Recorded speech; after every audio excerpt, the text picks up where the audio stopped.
उसके रूप में देश को जलाना, उसके रूप में देश को फूंकना एक ट्रायल है।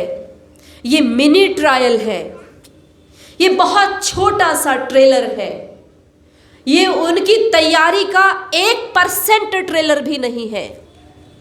जो तैयारी जिस स्तर पर हो रखी है उसको आप इतने रूप से ही मात्र समझ सकते हैं कि जिस दिल्ली के अंदर पार्लियामेंट हो, जिस दिल्ली के अंदर सुप्रीम कोर्ट का इतना बड़ा चमकता हुआ सा दनदनाता हुआ परिसर हो, जिस दिल्ली के अंदर केंद्र सरकार के अंदर आने वाली सिक्योरिटी हो, जिस दिल्ली के अंदर सब संस्थाओं का मुख्यालय हो, जिस दिल्ली के अंदर इंटेलिजेंस की इतनी बड़ी सतर्कता हो कि वहाँ पर कोई परिंदा भी पर हिलाए तो भी इंटेलिजेंस को पता चल जाए, उसके अंदर इतनी बड़ी तैयारी के साथ में विस्फोट होता है और किसी को पूर्व सूचना नहीं होती है। बहुत सारे लोगों ने कहा आईबी को पता क्यों नहीं चला, आईबी को पता क्यों नहीं चला, हमारी इंटेलिजेंस कैसे फेल हो गई, उसको कैसे नहीं पता चला। अब आप ये सोच करके देख लीजिए कि उनकी तैयारी ऐसी है कि इंटेलिजेंस भी फेल है उस समय। इसको फेल मैं क्या कहूं कि उस तैयारी के लिए इंटेलिजेंस की आवश्यकता नहीं है।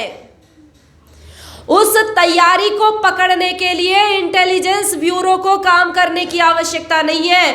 उस तैयारी को पकड़ने के लिए आप और हमारी सतर्कता जरूरी है। क्यों? कोई व्यक्ति कंस्ट्रक्शन कर रहा है, मान लिया इस हॉल के कंस्ट्रक्शन चल रहा है, इसके लिए आप सीमेंट लेकर के आ रहे हैं, इसके लिए आप रेत ला रहे हैं, इसके लिए आप पत्थर लेकर के आ रहे हैं। आपको कोई रोक सकता है क्या कि आप अपना मकान नहीं बना सकते? कोई नहीं रोक सकता। ये पत्थर अंदर किस लिए आ रहा है, इससे मकान का निर्माण होगा, फैक्ट्री का निर्माण होगा, कौन बताएगा? 4 गाड़ियों में अपनी पूरी तेल की टंकी फुल करा करके बार बार गाड़ियां अंदर आ रही हैं, खाली होकर के जा रही हैं, फिर गाड़ियां अंदर आ रही है, फिर खाली होकर के अंदर जा रही हैं। इस तरह से पेट्रोल इकट्ठा किया जा रहा है। आप रोक सकते हैं? कौन पकड़ेगा? कौन पकड़ेगा? किसी को क्या पता है। लेकिन हाँ, जो सामने पड़ोसी रह रहा है ना, जो सामने रह रहा है या बगल में रह रहा है, उसको सब पता है कितनी गाड़ियां कितने समय पे आई थी, इतना क्यों आ रहा था, कौन कौन मिलने आया था, उसको सब पता होता है। आप पड़ोस में यदि आप अपने दरवाजे आगे का बंद कर दीजिए, कितने दरवाजे लगाएंगे, कितने ताले लगाएंगे? कितने लगा दिए हमने? एक मेन गेट होता है, फिर उसके अंदर एक गेट होता है, फिर उसके भी अंदर एक गेट है, फिर उसके अंदर हमारा रूम है और उस रूम में भी अंदर ताला है। कितने तालों में फिट होंगे और कब तक होंगे? आप हम जिन महात्मा जी की, उन्होंने कितना बड़ा कार्य किया, लेकिन एक पक्ष है जो हम सब लोगों को देखने की आवश्यकता है। उनका जन्म कहां पर हुआ था? अभी माता जी ने बताया कि जतोई वाले थे। कहां था जतोई? मुजफ्फरगढ़ में। उसके अंदर वहां से लोगों को भगा दिया गया। किसी ने सोचा, विचार किया क्यों भगा दिया गया? हमने सबको दोष दे दिया, बोले जी अंग्रेजों की नीति थी, उन्होंने डिवाइड एंड रूल प्ले किया यहां पर और विभाजन हो गया। उसके बाद इतना कह करके हमने अपना कर्तव्य समाप्त कर दिया। हमने काम तो क्या करना था, व्यवहार में तो क्या लाना था, हमने सोचना भी बंद कर दिया कि तो अंग्रेजों ने कराया था भाई, हम इसमें दोषी नहीं है, हमारा कोई भी व्यक्ति इसमें दोषी नहीं है। और ज्यादा दोष होता है, और ज्यादा हमारे अंदर उबाल आता है तो हम नेहरू को गाली दे लेते हैं कि भाई नेहरू ने, और ज्यादा उबाल आता तो 2-4 और नेताओं के नाम गिन लेते हैं कि इनकी नीतियों के कारण हमारा देश अलग हो गया था। आज आपको आश्चर्य नहीं होगा कि कुछ समय में अगर वो दिन आ जाए तो आप लोगों को ये आश्चर्य मत करना अपनी जिंदगी में कि आपको मेरठ तक जाने के लिए जब वीजा लेना पड़ सकता है। वो दिन दूर नहीं है, वो दिन दूर नहीं है जिस हरियाणा को हम लोग सुरक्षित समझते हैं। पूरा भारत ये सोचता है, अपने मन में ये बनाए बैठा है, पूरी कल्पना किए बैठा है, बोले अगर कुछ होगा हरियाणा में चले जाएंगे।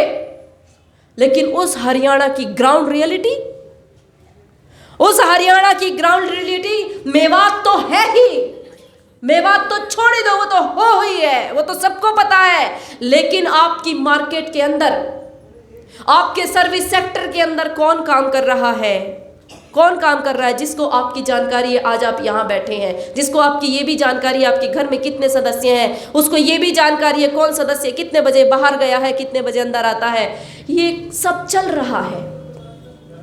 हम सब लोग, एक कवि ने कहा था कि जब खजाना लुट गया फिर होश में आए तो क्या, वक्त खोकर दस्ते हसरत मल के पछताए तो क्या।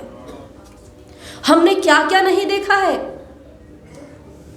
जिन बच्चों को हम पैदा कर रहे हैं, जिन बच्चों के लिए हम दिन रात परिश्रम कर रहे हैं, एक माता पिता से कुछ दिन बाद पूछ करके देखो 2 साल का बच्चा हो गया तो फिर बोले किस लिए जी रहे, बोले बच्चे के लिए जी रहा हूं, कहता है ना। किस लिए काम कर रहे हो भाई, इतना क्यों भाग दौड़ कर रहे हो, बोले मैं अपने बच्चे के लिए कर रहा हूं।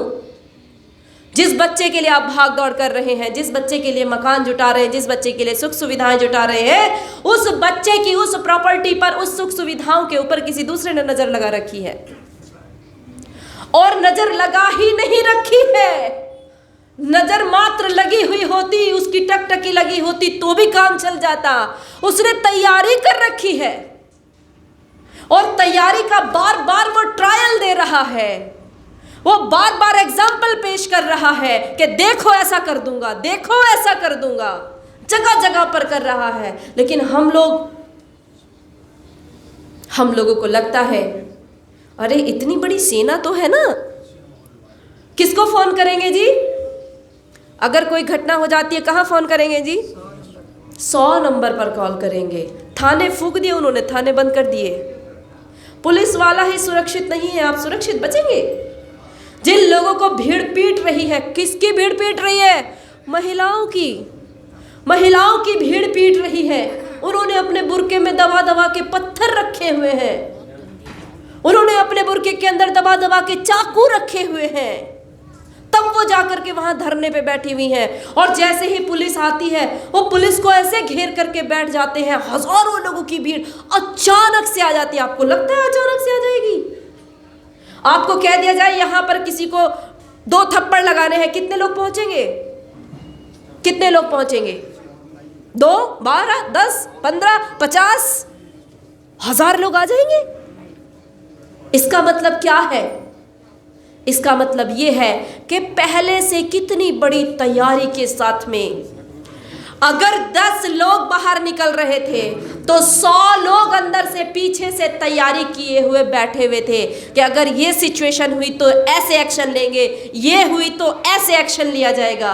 पूरी तैयारी के, पूरी प्लानिंग के साथ में बैठे हुए हैं। हम सब देखते रहे, सब कुछ हो गया।